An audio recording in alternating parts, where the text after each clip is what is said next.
What's going on, everybody? It is Cornbition here, and in today's video I'm going to be going over a concept I made for a ground space kind of game mode that, I would love to see in a potential Star Wars game in the future, or, Battlefront 3 if we ever get it. I just like making these speculation type videos. It's very fun, and I think this concept I made sounds like a pretty cool mode for a potential Battlefront 3, and yeah, so let me know in the comments what you guys think of it. And before we start, I finally did get my headset so I can return doing my live commentaries. So in the next video, I will be returning to my live commentaries. So I just wanted to get that out of the way. But let's begin. Now, this mode isn't like a ground to space transition mode where a space battle and a ground battle is happening simultaneously. I did talk a little bit about that in a video like I made previously about what I hope for Battlefront 3, and I might make a concept for this. But this one is kind of like Infiltration in Battlefront 2015, where you start in space and you make your way to the ground. This is kind of like a bigger, better version of that. I'm just going to go over how I think, a ground to space game mode could work. In this concept, I'm going to be using the planet Geonosis. Now, basically, each planet in this mode has an attacking team and a defending team. So for Geonosis, the Separatists are defending and the Republic is attacking. So the first phase, it starts off in space. Both teams have a capital ship, and this would play out similar to the 2005 Galactic Conquest game mode in space, where one team has to take a capital ship out before the other one does. In order for your team to win, you have to destroy the ship's, critical systems before the other team does, and you can either do this by flying in space and destroying them on the outside of the ship, or you can launch a boarding to ship, like a Republic gunship, on the inside, and you can basically destroy the systems from the inside, and it's basically like the Battlefront 2005. Now, if the Separatists destroy the Venator first, the game mode ends in a Separatist victory. However, if the Republic destroys the Dreadnought first, then they proceed to the second phase. I kind of thought that, I wanted to do something a little bit different.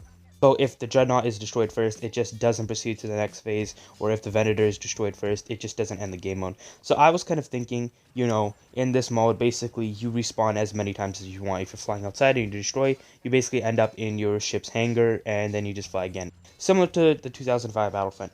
However, there will be a short phase in between the first and second phase. Basically, let's just say the Separatists destroy the Venator. It will not end the mode immediately. Any ships that are still flying out in space, basically respawning after this point is disabled. So if you're destroyed after this point, you are done. But any ships that are still alive, and haven't been destroyed, basically, they will have a last-ditch effort to try and destroy the enemy capital ship. So even though your capital ship is destroyed, you have one more chance to destroy the enemy capital ship. And it's kind of like a last-ditch attempt. So whatever starfighters are still alive, they can try and destroy the enemy capital ship. Now, this would be very difficult to do because, you won't be able to respawn. So once a person dies, they are out until either the phase starts or the match ends. I kind of thought this would be cool because, it's kind of like something you would see in a Star Wars movie. Maybe if your ship is destroyed, your team might retreat in a movie, or maybe they'll try like a last-ditch effort and try and destroy the enemy capital ship. So I was kind of like, this would be a cool thing to do. It might not happen all the time because it sounds like a very slim chance because, each player on your team has one life left, but there is a chance. So let's just assume that even though the Republic Venator is destroyed, the Republic starfighters still have a chance at destroying the Separatist Dreadnought. And if they do it, basically both capital ships are destroyed, but they can move on to the next phase. But there will be a penalty for the Republic because they still lost their capital ship despite destroying the enemy capital ship. And this penalty will come in later. But if the second phase proceeds, this is basically the transition phase. So this is kind of a cool idea, and I really hope it will happen because I've never seen any Star Wars game do something like this. Now, like I said before, this is kind of based off the Infiltration game mode, but instead of a cutscene that occurs before you transition to the ground, you basically have to go to the atmosphere yourself. So once this part is over, your ships will have to proceed to the ground phase, but the attacking team that is attacking the planet has an objective. Basically, there are going to be dropships. So if you're attacking as the Republic, it could be gunships, or if you're in another area like the Empire, it could be Imperial shuttles. But the main thing of this phase is that if you're attacking, you need to get your dropships to the ground. I don't know how many dropships there could be. Maybe you have to try and escort 4 dropships or more. There will be at least like a certain amount of members that will be randomly selected to be a dropship. So basically, this part starts in space, but it makes its way to the atmosphere.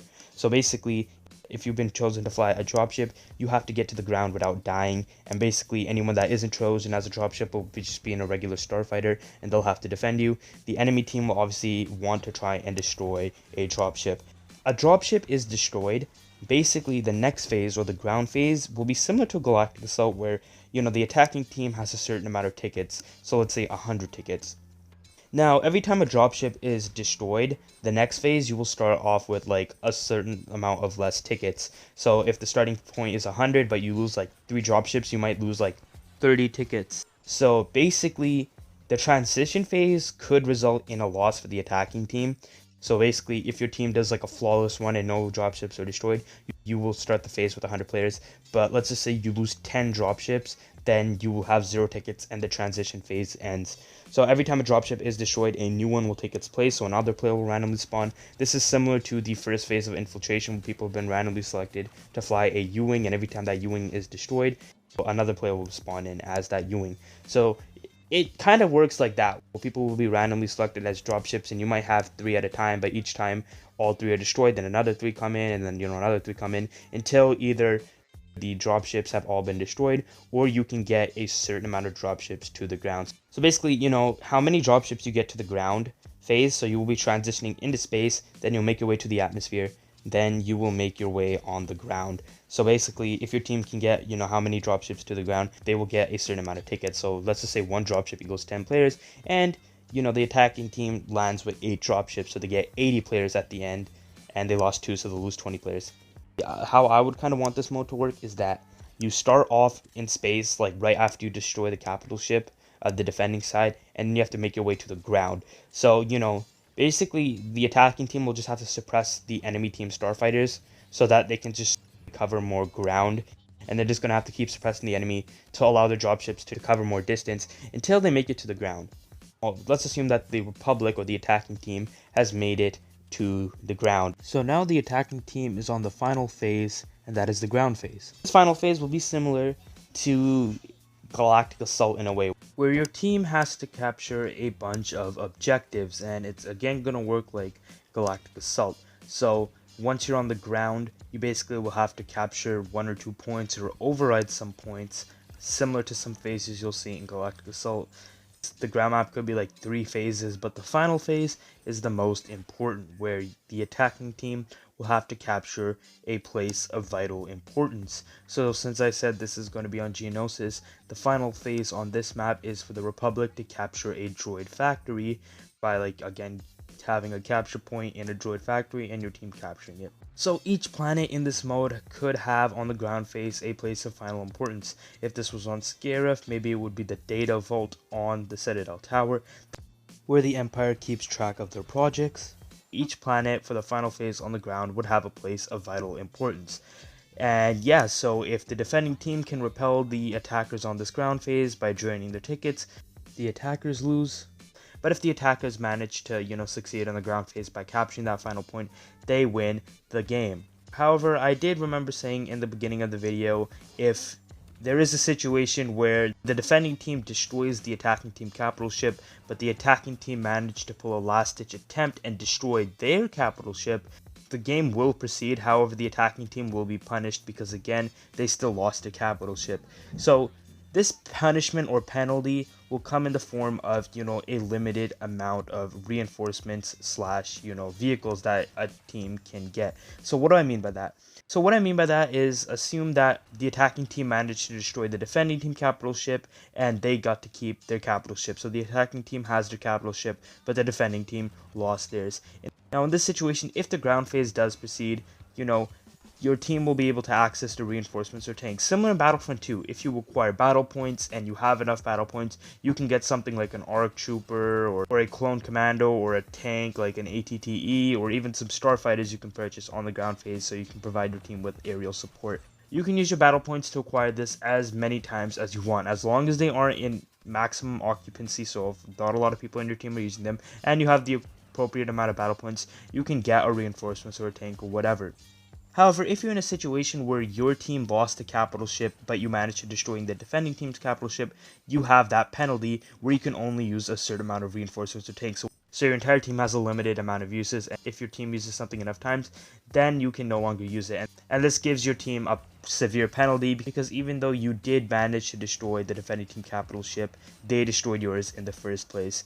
And this would kind of make sense, because, you know, in the Star Wars universe, if a faction was to ever launch a campaign on a planet, then they would have to rely on supplies and additional soldiers from that capital ship. So now that they don't have that capital ship, they basically have lost their supplies. I kind of like how this ties into the actual game, and it kind of makes sense, I guess you could say, from like a combat standpoint or a story standpoint. So that is the thing. Now, there could be a situation again where the defending team loses their capital ship first, but they also manage to take down the attacking team capital ship. Now, if that does happen, then the defending team would be penalized, but I don't really know in what way they could do that, because, you know, you could cut out the reinforcements, but it wouldn't really make much sense, because, you know, since they're defending their planet, their reinforcements and all that are probably already on the ground. So again, you know, relating that to the story standpoint, I don't really have an idea for this, so if you guys want to fill in the gap for me, then feel free to comment down below.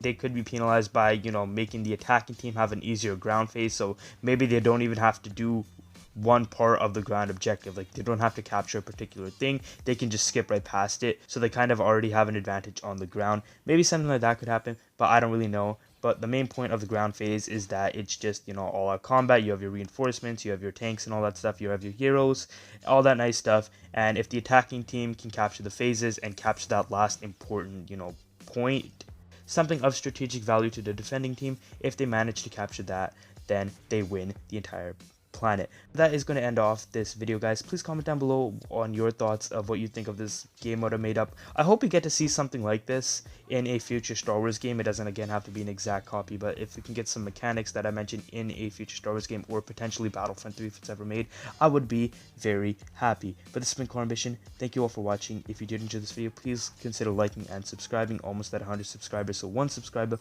will go a long way. But thank you all for watching. Peace out.